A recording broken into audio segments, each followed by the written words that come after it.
ایک خوبصورت نوجوان جو حوالات میں نماز پڑھ رہا تھا، اس نوجوان کو قتل کے مقدمے میں ایک دن پہلے یہاں تھانے میں لایا گیا تھا۔ میں تھانے میں ایک سپاہی تھا۔ اس نوجوان کے خلاف کیس بہت مضبوط تھا، اسی لیے یہ گمان غالب تھا کہ ایک دو پیشیوں کے بعد اسے سزائے موت سنا دی جائے گی۔ اب وہ سلام پھیرنے کے بعد دعا مانگ رہا تھا، میں اسے دیکھتا ہی رہ گیا۔ وہ اس طرح سے خشوع و خضوع کے ساتھ دعا مانگ رہا تھا کہ یوں لگ رہا تھا کہ وہ جس سے مانگ رہا ہے وہ اس کے بالکل سامنے بیٹھا ہو۔ دعا کے بعد اس کی نظر مجھ پر پڑی تو اس کے لبوں پر مسکراہٹ نمودار ہوئی۔ وہ اٹھ کر میرے پاس آیا اور میرا حال احوال پوچھا۔ باتوں کے دوران میں نے اس سے پوچھا کہ کیا واقعی آپ نے قتل جیسا جرم کیا ہوا ہے، کیونکہ مجھے آپ کی معصومیت سے نہیں لگ رہا۔ اس نے مجھے مسکراتے ہوئے جواب دیا کہ ایک انسان کا قتل پوری انسانیت کا قتل ہے، تو پھر میں ایسا گھناؤنا جرم کیسے کر سکتا ہوں؟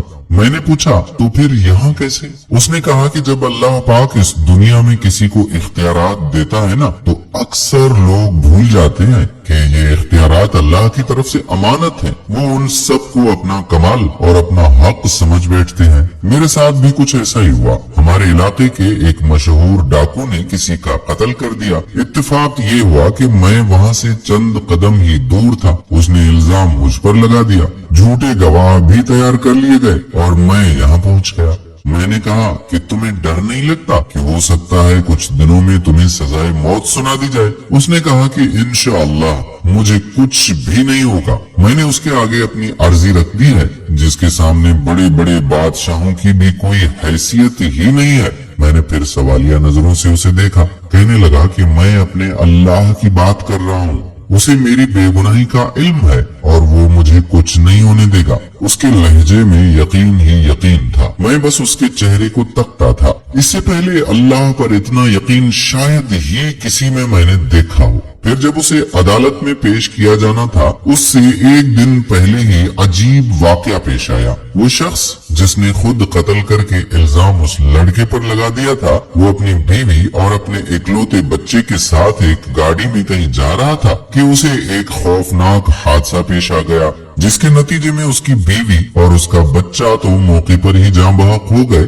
جبکہ اسے شدید زخمی حالت میں ایک ہسپتال منتقل کیا گیا۔ کافی گھنٹوں کے بعد وہ ہوش میں آیا۔ ہوش میں آنے کے بعد اسے بیوی اور بچے کے مرنے کی خبر ملی تو اس کی حالت ہی بگڑ گئی۔ اسی عالم میں اسے کچھ یاد آیا۔ اس نے چیخ کر قریب موجود ڈاکٹر کو اس کی ویڈیو بنانے کا کہا۔ بار بار اصرار پر ڈاکٹر نے نرس کو ویڈیو بنانے کا اشارہ کیا تو اس نے ویڈیو میں بڑی مشکل سے اپنے جرم کا اعتراف کیا اور اس نوجوان کو بے گناہ قرار دے کر ہاتھ جوڑ کر معافی بھی مانگ لی۔ اس نے ڈاکٹر سے یہ وعدہ لیا کہ اس ویڈیو کو آپ پولیس اسٹیشن ضرور لے جائیں تاکہ اس نوجوان کی جان بچ سکے۔ شاید بیوی اور بچے کے مرنے کے اور اپنی ایسی حالت کا علم ہو جانے کے بعد اس گناہ کے ساتھ وہ مرنا نہیں چاہتا تھا۔ ادھر ویڈیو پولیس اسٹیشن پہنچی اور ادھر آدمی چل بسا۔ آج عدالت میں اس کی پیشی تھی۔ عدالت کے سامنے اس کی بے گناہی کا ناقابل تردید ثبوت تھا، جو کہ ویڈیو کی شکل میں موجود تھا، لہذا اسے باعزت بری کر دیا گیا۔ میں کمرہ عدالت میں کھڑا گم سم سا سوچ رہا تھا کہ اللہ ان بندوں کی جو صحیح معنوں میں اس پر ایمان لاتے ہیں ان کی ایسے بھی مدد کرتا ہے۔ اس کی ہتھکڑیاں کھول دی گئی۔ ماں روتے ہوئے اسے لپٹ گئی تھی۔ باپ کی آنکھوں میں آنسو تھے، آج اس کی آنکھوں میں بھی آنسو تھے، شاید اس وجہ سے کہ اللہ نے اسے ان حالات میں تنہا نہیں چھوڑا تھا اور اس طرح سے اس کی مدد کی تھی جس کا کسی کو وہم و گمان تک بھی نہیں ہو سکتا۔